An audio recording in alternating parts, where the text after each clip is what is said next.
시어머니 장례식장 안은 울음소리보다 싸늘한 눈빛이 더 가득했습니다. 저는 3일 내내 잠도 못 자고 조문객들을 맡고 있었고 남편은 말없이 담배만 피우러 나갔습니다. 그런데 상복을 입은 시누이가 갑자기 제 앞으로 다가오더니 사람들 다 보는 앞에서 제 뺨을 내리쳤습니다. 내가 우리 엄마 죽인 거야. 순간 장례식장이 조용해졌고 저는 손끝 하나 움직이지 못한 채 얼어붙었습니다. 그런데 더 끔찍했던 건 그 뒤였습니다.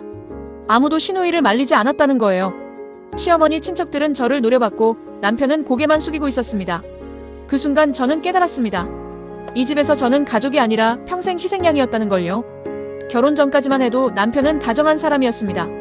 하지만 결혼식이 끝난 뒤 모든 게 달라졌습니다. 시어머니는 첫날부터 제 반찬 솜씨를 흉봤고 시누이는 대놓고 제 옷차림을 비웃었습니다. 우리 오빠 아깝다. 처음엔 농담인 줄 알았습니다. 하지만 그 말은 점점 칼날이 되어 돌아왔습니다. 명절이면 저 혼자 새벽부터 전 부치고 설거지를 했고 시누이는 소파에 누워 휴대폰만 만졌습니다. 그런데 시어머니는 늘 저만 혼냈습니다. 내가 센스 있게 움직여야지. 저는 잘 보이고 싶어서 더 참고 더 웃었습니다. 하지만 아무리 노력해도 시댁 사람들의 눈빛은 차갑기만 했습니다. 가장 힘들었던 건 시누이도 시어머니도 아니었습니다.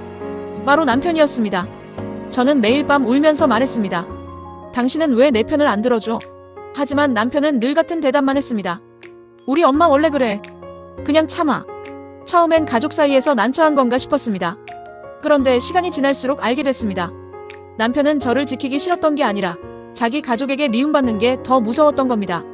시누이가 저를 무시해도 시어머니가 제 친정 욕을 해도 남편은 모른 척했습니다. 그리고 저는 점점 입을 닫게 됐습니다. 말해봤자 달라지는 게 없었으니까요. 그러던 어느 날 시동생이 결혼하며 새 동서가 들어왔습니다. 처음엔 밝고 애교 많은 사람이었죠. 그런데 명절이 끝난 밤 동서가 저를 붙잡고 울기 시작했습니다. 형님, 저 너무 무서워요. 그날 처음으로 저는 누군가와 같은 고통을 나눴습니다. 동서는 시누이가 뒤에서 사람을 조종한다고 말했습니다. 제 험담을 시어머니에게 하고 시어머니 말을 다시 제게 옮기며 일부러 싸움을 만든다는 거였습니다. 저는 믿고 싶지 않았습니다. 그런데 곰곰이 떠올려보니 이상할 정도로 모든 갈등의 시작엔 항상 시누이가 있었습니다. 어느 날 우연히 시누이 휴대폰 화면을 보게 됐습니다. 거기엔 제 욕이 가득했습니다. 올케는 돈만 밝힌다. 게으르고 계산적이다. 친정 수준이 보인다. 그런데 충격적인 건 그 메시지를 시어머니에게 계속 보내고 있었다는 겁니다. 저는 손이 떨렸습니다. 제가 아무리 잘하려고 해도 이미 시누이는 저를 괴물로 만들어 놓고 있었던 거예요. 더 무서운 건 시어머니도 그 말을 전부 믿고 있었다는 사실이었습니다. 그날 밤 저는 남편에게 모든 걸 보여줬습니다. 하지만 남편은 한숨만 쉬며 말했습니다. 그래도 가족끼리 왜 일을 크게 만들어? 그 순간 제 안에서 무언가 완전히 무너졌습니다. 시어머니가 갑자기 쓰러진 건 겨울이었습니다. 병원으로 달려간 건 저였고 간병인을 알아본 것도 저였습니다. 그런데 시누이는 병실에 와서 사진만 찍고 갔습니다. SNS엔 엄마 지켜드릴게요라는 글까지 올렸더군요. 하지만 실제로 밤을 새운 건 저였습니다. 시어머니는 아픈 와중에도 저를 힘들게 했습니다. 물 온도가 마음에 안 든다고 화를 냈고 제가 잠깐 졸기라도 하면 며느리가 성의가 없다고 했습니다. 저는 지쳐갔지만 남편은 여전히 아무 말도 하지 않았습니다. 오히려 저에게 말했습니다. 조금만 더 버텨줘. 시어머니 상태가 나빠지자 시누이는 갑자기 병원에 자주 나타났습니다. 그런데 걱정되는 건 어머니 건강이 아니었습니다. 전부 돈 이야기였죠. 엄마 집은 어떻게 되는 거야? 통장 비밀번호는? 저는 그 말을 듣고 소름이 돋았습니다. 그렇게 어머니를 사랑한다던 사람이 정작 간병은 한 번도 안 했으니까요. 그런데 더 충격적인 건 시어머니가 저를 의심하기 시작한 겁니다. 시누이가 뒤에서 올케가 재산 노린다고 말한 거였습니다. 시어머니는 제 손을 뿌리치며 말했습니다. 내 속 다 알아. 저는 그 말을 듣고 눈물이 났습니다. 제가 버틴 세월이 전부 부정당하는 기분이었습니다. 시어머니가 돌아가신 날 저는 이상할 만큼 눈물이 나오지 않았습니다. 너무 오래 지쳐 있었거든요. 그런데 장례식장에 온 시누이는 다짜고짜 저를 몰아세우기 시작했습니다. 우리 엄마 그렇게 만든 거 너잖아.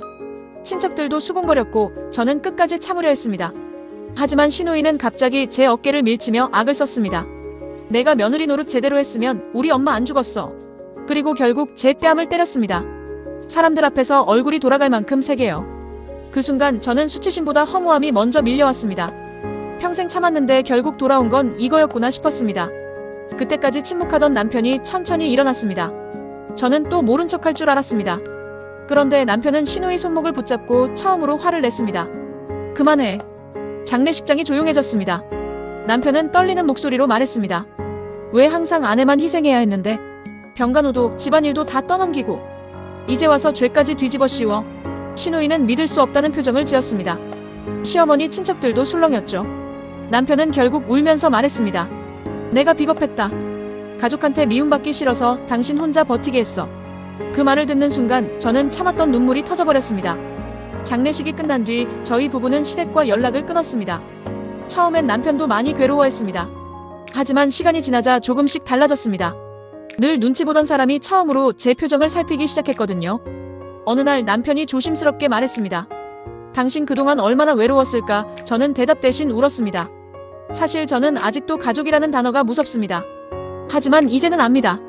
가족이라는 이름으로 누군가를 희생시키는 관계는 절대 사랑이 아니라는 걸요. 그리고 그 지옥 같은 집에서 빠져나온 날, 저는 비로소 숨을 쉴 수 있었습니다.